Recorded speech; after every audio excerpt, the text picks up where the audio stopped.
The works on display constitute precious evidence of the historical ups and downs of Sulmona, which in better times was rich and full of people and used to be the capital of Abruzzo.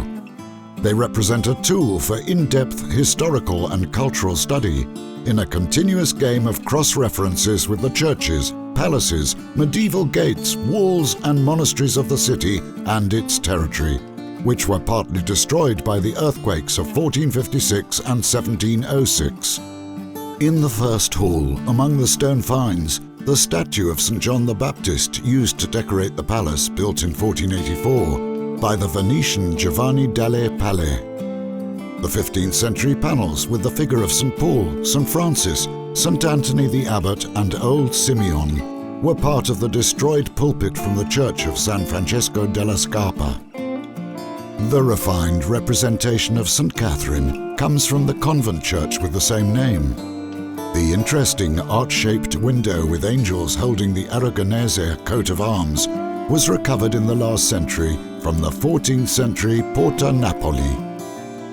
In the second hall, the tabernacle by Giovanni da Sulmona, dated 1435, and a group of 15th century wooden sculptures were recovered from the rubble of the church of Sant'Aronte in Ortuccio after the earthquake of 1915.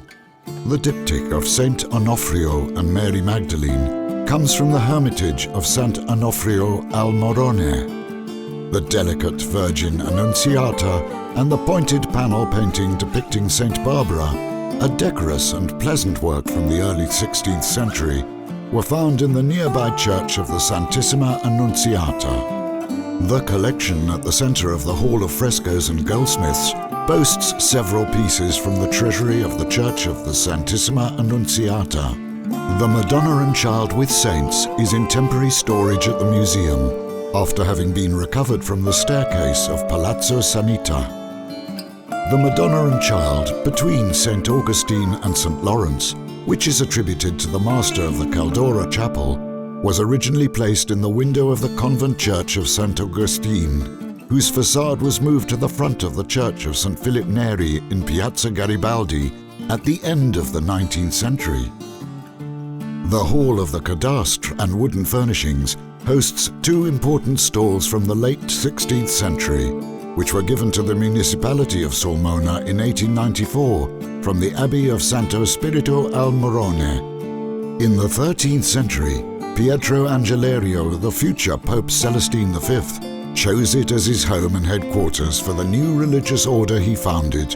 At the foot of Mount Morone stands the Hermitage of Sant Onofrio, which was the hermit saint's favorite place for prayer and meditation.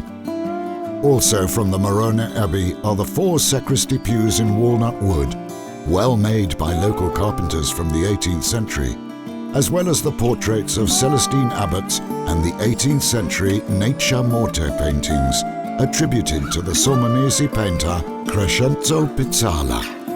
The lectern in the center of the room, dating back to 1714, belonged to the suppressed monastery of Santa Chiara.